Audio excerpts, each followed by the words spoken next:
आज आपण बनवणार आहोत बटर चिकन। त्यासाठी लागणार आहे चिकन, 4 कांदे, 2 टोमॅटो, 10-15 काजू, कोथिंबीर, 2 चमचे बटर, कसुरी मेथी, मीठ, अद्रक लसूणची पेस्ट आणि कोथिंबीर।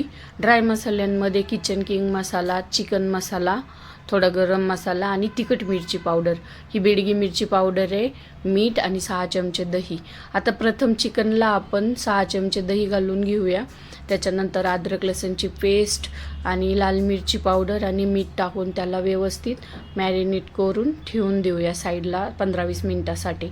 आता कढईमध्ये तेल घेऊया। तेल तापले, त्याच्यामध्ये कांदा थोडासा नॉर्मल परतला की त्याच्यात आपण टोमॅटो टाकायचा आहे।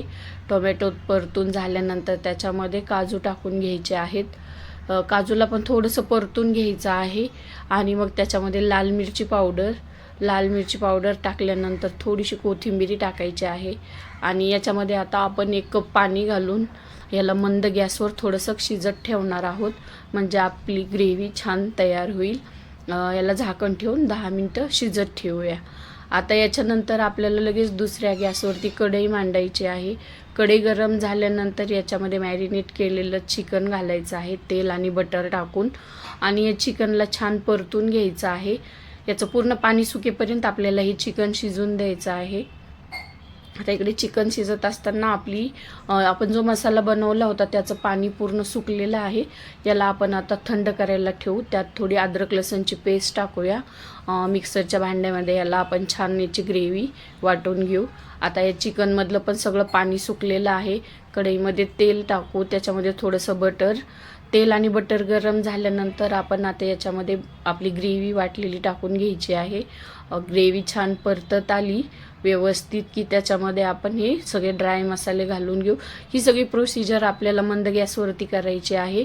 मसाले छान परतल्यानंतर आता आपण याच्यामध्ये अर्धा कप पाणी टाकायचं आहे। अर्धा कप पाणी टाकून आपल्याला थोड्या वेळ शिजून द्यायचं आहे। हे व्यवस्थित शिजल्यानंतर आपल्याला याच्यामध्ये जे आपण चिकन शिजून घेतलं होतं ते टाकायचं आहे। चिकन व्यवस्थित मिक्स करून घ्या। याच्यामध्ये 1 चमचा बटर, थोडीशी कोथिंबीर टाकायची आहे आणि याच्यामध्ये आपण जी कसुरी मेथी मंद गॅसवरती भाजून त्याला व्यवस्थित कुस्करून घेतली होती ती टाकायची आहे। आता आपल्याला मीठ टाकायची गरज नाही आहे, कारण आपण शिजताना मीठ टाकलं होतं, बटरमध्ये पण मीठ असतं। आता तुम्हाला माझी बटर चिकन रेसिपी कशी वाटली नक्की सांगा।